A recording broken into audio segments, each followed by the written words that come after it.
नमस्कार. आजच्या या सखोल चर्चेत आपण एका अशा ग्रंथावर नजर टाकणार आहोत जो आपल्यापैकी बहुतेकांच्या घरी एका लाल कपड्यात बांधून देवघरात अत्यंत आदराने ठेवलेला असतो. हो, समर्थ रामदास स्वामींचा दासबोध. अगदी बरोबर. आणि बऱ्याचदा असा एक सार्वत्रिक समज असतो की हा केवळ एक पारमार्थिक किंवा आध्यात्मिक ग्रंथ आहे. हो, ज्याचा आजच्या या धकाधकीच्या किंवा स्पर्धेच्या जीवनाशी काही थेट संबंध नाही, असं अनेकांना वाटतं. हो ना. पण आजच्या या विश्लेषणाचं मुख्य उद्दिष्टच हा समज पूर्णपणे खोडून काढणं हे आहे. नक्कीच. आपल्यासमोर आज दासबोधातील व्यवहारातील शहाणपण सांगणारे काही निवडक उतारे आणि नोट्स आहेत. जेव्हा आपण बारकाईने अभ्यास करतो ना, तेव्हा लक्षात येतं की हा ग्रंथ प्रत्यक्षात त्या काळातील एक अतिशय प्रगत मॅनेजमेंट गाईड किंवा सामाजिक आणि राजकीय व्यवस्थापन शास्त्र होतं. हो, म्हणजे अध्यात्माच्या आवरणाखाली यात दैनंदिन जीवन, मानवी स्वभाव आणि अगदी आजच्या काळातील कॉर्पोरेट राजकारण हाताळण्याचे अचूक सल्ले दडलेले आहेत. अभ्यास करताना मला जाणवलेली सर्वात मोठी आणि महत्वाची गोष्ट म्हणजे यात केवळ भक्ती, ध्यान किंवा मोक्ष यावरच भर दिलेला नाहीये. बरोबर. उलट दैनंदिन जीवन कसं जगावं, समाजात वावरताना लोकांशी व्यवहार कसा करावा आणि अत्यंत गुंतागुंतीचे नातेसंबंध कसे हाताळावेत याचा एक अतिशय स्पष्ट आणि थेट आरसा यात दाखवला आहे. म्हणजे माणसाची मानसिकता आणि समाजाचा पोत अत्यंत सूक्ष्मपणे समजून घेतलाय यात. अगदी. आणि हे सल्ले आजच्या 21व्या शतकातही तितकेच अचूक कसे ठरतात हे पाहणं खरोखरच रंजक आहे. शेकडो वर्षापूर्वी लिहिलेला हा ग्रंथ एखाद्या आधुनिक मानसशास्त्राच्या किंवा सेल्फ हेल्प पुस्तकाच्या तोडीचा कसा वाटतो याचं हे एक उत्तम उदाहरण आहे. खरंय. आणि हे शहाणपण सुरूच होतं ते मुळात माणसं कशी ओळखायची या अत्यंत कळीच्या प्रश्नापासून. हो, जो आजच्या काळातला सर्वात मोठा प्रश्न आहे. हो, उतार्यांमधील एक महत्वाचा भाग लोक ओळखण्याची कला आणि सावधगिरी यावर प्रकाश टाकतो. आजच्या कॉर्पोरेट जगात आपण ज्याला ट्रस्ट बट व्हेरीफाय म्हणतो ना, विश्वास ठेवा पण खात्री करा. अगदी तेच. एखाद्यावर आंधळा विश्वास ठेवणं कसं महागात पडू शकतं यावर दासबोध अतिशय स्पष्ट भाष्य करतो. आपण नेहमी पाहतो व्यवसायात किंवा अगदी वैयक्तिक आयुष्यात खूप गोड बोलणारी, सतत स्तुती करणारी माणसं मिळतात. हो, आणि मदतीचा आ वाढणारी माणसंही असतात. बरोबर. पण केवळ त्या गोड शब्दांवर भाळून त्यांच्यावर विश्वास टाकणं ही मोठी चूक ठरू शकते. मानवी स्वभावाविषयीची ही सावधगिरी इतक्या आधीच्या काळात इतक्या अचूकपणे कशी मांडली गेली असेल हा खरोखरच अभ्यासाचा विषय आहे. तिथेच भावना आणि प्रत्यक्ष निरीक्षण यातला फरक स्पष्ट होतो. काय होतं ना, अनेकदा समाजात वावरताना लोक केवळ भावनिक आधारावर निर्णय घेतात. म्हणजे समोरची व्यक्ती आपल्याशी किती चांगली वागतीये यावर तिचा हेतू ठरवला जातो. अगदी बरोबर. पण दासबोधातील सल्ल्यानुसार गोड बोलणारी प्रत्येक व्यक्ती हितचिंतक असतेच असं नाही. अशा वेळी शब्दांपेक्षा कृतीवर लक्ष केंद्रित करणं जास्त गरजेचं असतं. म्हणजे त्यांनी प्रत्यक्ष काय केलंय हे पाहणं. हो, त्या व्यक्तीचा भूतकाळातील व्यवहार कसा होता, कठीण प्रसंगात तिने इतरांशी कसा व्यवहार केला आहे, या सगळ्याचं तटस्थ निरीक्षण करणं आवश्यक बनतं. म्हणजे मानवी स्वार्थाचे कंगोले ओळखण्यासाठी डोळे उघडे ठेवणं महत्वाचं आहे. नक्कीच. आणि केवळ शब्दांच्या जाळ्यातनं अडकणं हेच व्यवहारात टिकून राहण्याचं पहिलं पाऊल आहे.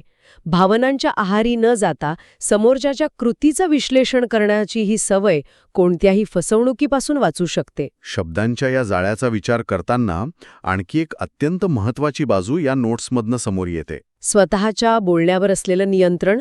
बरोबर. अगदी बरोबर. दुसऱ्याचे शब्द आणि हेतू ओळखणं जितकं महत्वाचं आहे तितकंच आपले शब्द सांभाळणंही आवश्यक आहे. एका चुकीच्या वाक्यामुळे वर्षानुवर्षांचं नातं किंवा एखादा मोठा व्यावसायिक करार कसा मोडू शकतो यावर या उतार्यांमध्ये खूप भर दिलाय. हो, आणि यात गुपिते आणि मर्यादा ही संकल्पना अत्यंत प्रकर्षाने मांडली आहे. हो, म्हणजे एखाद्या व्यक्तीने आपली अत्यंत महत्वाची योजना, पुढची पावलं किंवा अगदी स्वतःच्या कमकुवत बाजू सर्वांसमोर मांडणं म्हणजे स्वतःच्याच पायावर कुऱ्हाड मारून घेण्यासारखं आहे. अगदी. आजकालच्या ओपन ऑफिस कल्चरमध्ये किंवा नेटवर्किंगच्या नादात अनेकदा लोक आपल्या कल्पना इतरांना सहज सांगून जातात. आणि मग त्या आयडियाची चोरी झाल्यावर किंवा त्या माहितीचा गैरवापर झाल्यावर पश्चाताप करतात. हो, हे खूप वेळा बघायला मिळतं. खरं तर पारदर्शकता आणि मूर्खपणा यात एक अत्यंत पुसटशी रेषा असते आणि ती रेषा ओळखता येणं हेच खरं शहाणपण आहे. म्हणजे प्रत्येक गोष्ट सर्वांना सांगणं चांगलं नसतं. अजिबात नाही. प्रत्येक गोष्ट सर्वांना मोकळेपणाने सांगणं म्हणजे आपण खूप पारदर्शक आहोत असा अनेकांचा गैरसमज असतो. पण व्यवहारात या तथाकथित पारदर्शकतेचा फायदा घेतला जाण्याची आणि तीच गोष्ट आपल्या विरुद्ध वापरली जाण्याची शक्यता सर्वाधिक असते. म्हणजे आपली गुपितं आपल्यापुरतीच ठेवली पाहिजेत. हो, आपली गुपितं, आपल्या व्यवसायातील खाचाखोचा आणि विशेषतः आपल्या मर्यादा ह्या केवळ स्वतःपुरत्या किंवा अत्यंत मोजक्या विश्वासू लोकांपर्यंतच मर्यादित असायला हव्यात. जे कमी पण स्पष्ट बोलतात आणि अनावश्यक माहिती शेअर करणं टाळतात ते आपोआपच अनेक संकटांपासून स्वतःचा बचाव करतात. अगदी बरोबर.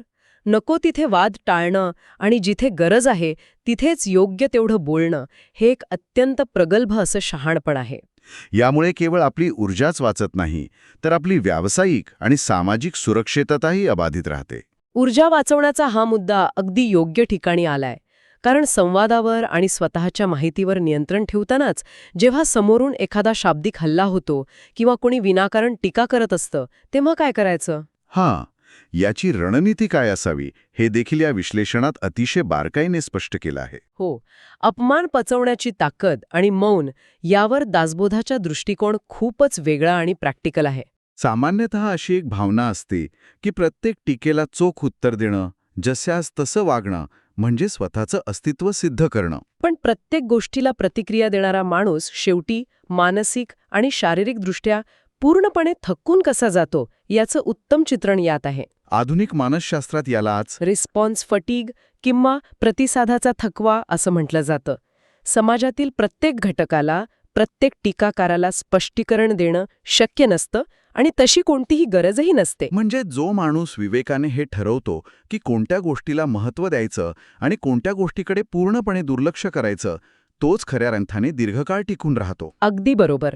व्यवहारात अपमान पचवणं किंवा शांत राहणं याचा अर्थ हार मानणं किंवा कमकुवत असणं असं अजिबात होत नाही. मग तो काय असतो? ती स्वतःची मानसिक ऊर्जा आणि वेळ योग्य ठिकाणी योग्य कामासाठी वाचवून ठेवण्याची एक अत्यंत प्रभावी आणि विचारपूर्वक आखलेली रणनीती असते. म्हणजे नकारात्मक वातावरणात शांत राहणं हीच ताकद बनते.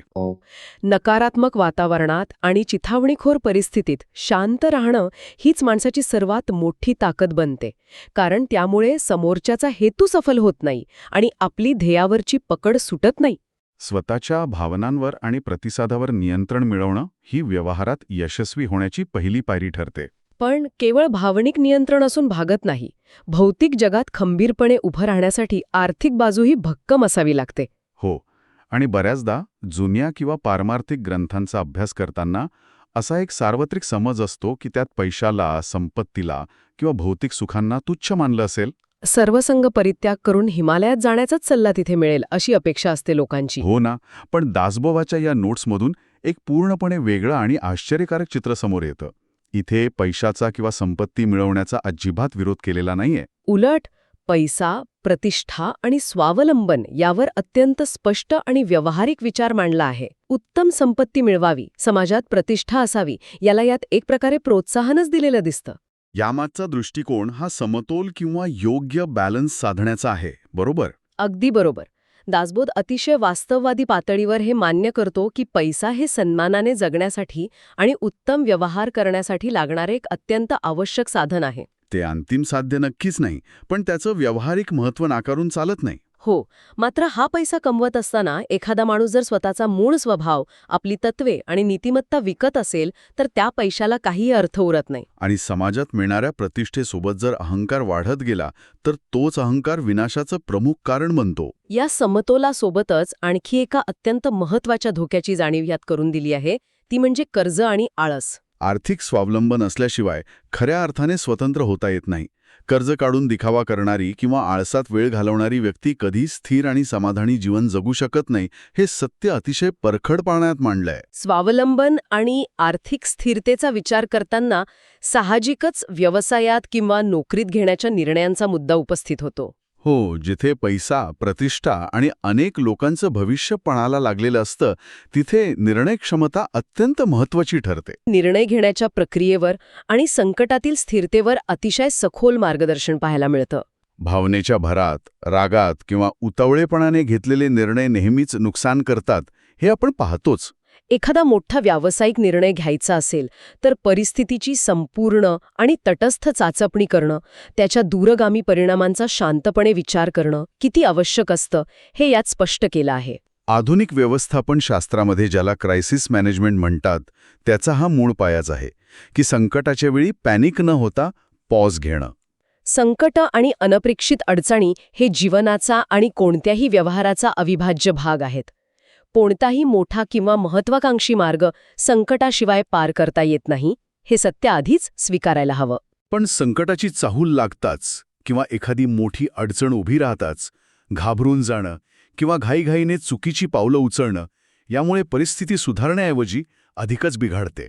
निर्णय क्षमतेची आणि नेतृत्वाची खरी कसोटी सर्व काही सुरळीत सुरू असताना लागत नाही, तर ती संकटाच्या वेळी लागते. जो माणूस संकटात आपलं डोकं अत्यंत शांत ठेवू शकतो, भीती किंवा चिंतेच्या आहारी न जाता परिस्थितीचं तटस्थपणे निरीक्षण करू शकतो, तोच त्यातून योग्य मार्ग काढू शकतो. मनाची ही स्थिरता केवळ एक भावनिक अवस्था नसून ती अचूक निर्णय घेण्यामागची सर्वात मोठी आणि प्रभावी ताकद आहे. आणि या स्थिरतेचा फायदा केवळ स्वतःसाठीच होत नाही, तर जे लोक आपल्यावर अवलंबून असतात त्यांच्यासाठीही होतो. आणि इथूनच नेतृत्व म्हणजेच लीडरशिप आणि लोक हाताळण्याची कला या पुढच्या आणि अत्यंत महत्त्वाच्या टप्प्याला सुरुवात होते. या विश्लेषणातील एक अत्यंत लक्षवेधी आणि सुरुवातीला थोडा विरोधाभासी वाटणारा सल्ला म्हणजे प्रत्येकाशी सारखं वागू नका. हो, हे वाचून मलाही आश्चर्य वाटलं होतं. कारण सामान्यतः आपल्याला लहानपणापासून हेच शिकवलं जातं की सर्वांशी समान वागा, सगळ्यांना एकाच तराजूत तोला. पण नेतृत्वाच्या बाबतीत हा समानतेचा नियम कसा कुचकामी ठरतो हे यातून स्पष्ट होतं. आजच्या आधुनिक HR प्रॅक्टिसेसमध्ये किंवा मोठ्या टीम्स मॅनेज करताना आपण पाहतो की प्रत्येक कर्मचाऱ्याची काम करण्याची पद्धत, त्याची बलस्थानं आणि त्याच्या मर्यादा वेगवेगळ्या असतात. आणि हेच खऱ्या आणि यशस्वी नेतृत्वाचं गमक आहे. प्रत्येक माणसाचा स्वभाव, त्याची आकलन क्षमता आणि त्याच्या प्रेरणा पूर्णपणे वेगवेगळ्या असतात. काही लोक प्रोत्साहनाने काम करतात, तर काहींना स्पष्ट आणि कठोर सूचनांची गरज असते. त्यामुळे सर्वांना एकाच साच्यात बसवणं किंवा सर्वांची एकाच पद्धतीने व्यवहार करणं हे अयशस्वी नेतृत्वाचं लक्षण आहे. दासबोध माणसाच्या स्वभावानुसार आणि त्याच्या क्षमतेनुसार त्याच्याशी व्यवहार करायला शिकवतो. योग्य वेळी अत्यंत मृदू आणि समजूतदार असणं जितकं गरजेचं आहे, तितकंच जिथे शिस्तीची आणि कठोरपणाची गरज आहे, तिथे कसलीही तडजोड न करता कठोर होणंही आवश्यक आहे. लोकांना त्यांच्या क्षमतेनुसार एकत्र जोडणं, त्यांच्याकडून योग्य ते काम काढून घेणं आणि सर्वात महत्त्वाचं म्हणजे केवळ आज्ञा न घेता स्वतः कृतीतून उदाहरण प्रस्थापित करणं. हे एक आदर्श नेतृत्व कसं असावं हे अचूकपणे अधोरेखित करतं. अशा प्रकारचं आदर्श नेतृत्व किंवा जीवनाच्या कोणत्याही क्षेत्रात यश मिळवण्यासाठी शेवटी एका गोष्टीची सर्वात जास्त गरज असते. आणि ती म्हणजे वेळेचं व्यवस्थापन आणि आत्मनियंत्रण. हा या संपूर्ण शहाणपणाचा किंवा विश्लेषणाचा खऱ्या अर्थाने गाभा आहे. दासबोधाच्या या उतारांमध्ये आळसावर अत्यंत कठोर शब्दांत ताशेरे उडले आहेत. वेळ वाया घालवणं हे केवळ वेळेचं नुकसान नसून ते एक प्रकारे स्वतःचं आयुष्यच वाया घालवण्यासारखं आहे, असं यात अतिशय स्पष्टपणे आणि परखडपणे मांडलं आहे. एखाद्या व्यक्तीने कितीही उच्च शिक्षण घेतलं असेल किंवा कितीही कौशल्य मिळवली असतील, तरी जोपर्यंत स्वतःच्या वेळेवर आणि सवयींवर तिचं नियंत्रण नसतं, तोपर्यंत ती सर्व कौशल्य आणि ते सर्व ज्ञान पूर्णपणे व्यर्थ ठरतं.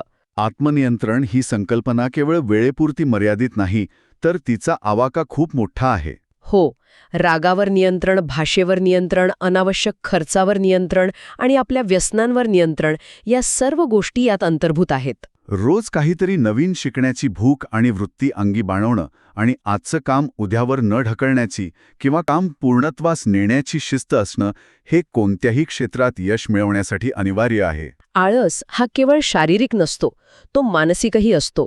तो माणसाची विचार करण्याची, कल्पकता वापरण्याची आणि योग्य वेळी कृती करण्याची क्षमताच हळूहळू नष्ट करतो. त्यामुळे हे आत्मनियंत्रण आणि वेळेचं भान राखणं ही यशाची केवळ गुरुकिल्ली नाही, तर तो या संपूर्ण व्यावहारिक आणि यशस्वी जीवनाच्या तत्त्वज्ञानाचा मुख्य पाया आहे. अगदी बरोबर. या संपूर्ण सखोल चर्चेतून एक गोष्ट अगदी लख्खपणे स्पष्ट होते की दासबोधातील हे शहाणपण केवळ सैद्धांतिक किंवा पुस्तकी नाही. स्पष्ट विचार असणं, नेहमी संयमित आणि मोजके बोलणं, पारखून योग्य व्यक्तींची संगती निवडणं अत्यंत शिस्तबद्ध जीवन जगणं आणि आपल्या वैयक्तिक तसंच सामाजिक जबाबदाऱ्यांची पूर्ण जाणीव असणं. हे सगळे नियम कोणत्याही एका विशिष्ट काळापुरते किंवा भौगोलिक क्षेत्रापुरते मर्यादित नाहीत. ऑफिसमधील रोजचं राजकारण असो, व्यवसायातील गुंतागुंत असो, नवीन करार असोत किंवा अगदी वैयक्तिक नातेसंबंधांमधील रोजचे चढउतार असोत. या सर्व ठिकाणी विवेक, संयम, सूक्ष्म निरीक्षण आणि समतोल हे 4 मजबूत स्तंभ कोणत्याही माणसाला एक स्थिर, यशस्वी आणि समाधानी जीवन जगण्यास मार्गदर्शन करतात. या सर्व स्रोतांमधून काढता येणारा सर्वात मोठा आणि महत्त्वाचा निष्कर्ष असा की हे ज्ञान केवळ वाचून त्याचं कौतुक करून सोडून देण्यासाठी नाही, तर ते रोजच्या प्रत्यक्ष कृतीत आणण्यासाठी आहे. आणि या विश्लेषणाच्या शेवटी एक अत्यंत सखोल आणि नव्याने विचार करायला लावणारा मुद्दा समोर येतो. कोणता? आपण या संपूर्ण चर्चेत पाहिलं की स्वतःवर कठोर नियंत्रण ठेवण्याचा, कमीत कमी बोलण्याचा आणि स्वतःच्या योजना, आपले विचार अत्यंत गुप्त ठेवण्याचा सल्ला यातून वारंवार मिळतो. हो, ते आपण मगाशी पाहिलंच. पण जर आजच्या आधुनिक काळाशी आणि सध्याच्या जीवनशैलीशी याची तुलना केली तर आजचं जग हे पूर्णपणे वेगळ्या दिशेने चाललंय. हो, आजचा काळ हा सतत जगासमोर स्वतःला एक्सप्रेस करण्याचा आहे. अगदी प्रत्येक लहान-सहान गोष्ट शेअर करण्याचा आणि सोशल मीडियावर सतत सर्वांना विजिबल राहण्याचा हा काळ आहे. मग या सतत व्यक्त होण्याच्या आणि ओव्हर शेअरिंगच्या युगात स्वतःला अशा प्रकारे शांत ठेवण्याचं आणि स्वतःपुरते मर्यादित ठेवण्याचं हे शहाणपण कसं पाळायचं? हाच तो विचार करायला लावणारा प्रश्न आहे.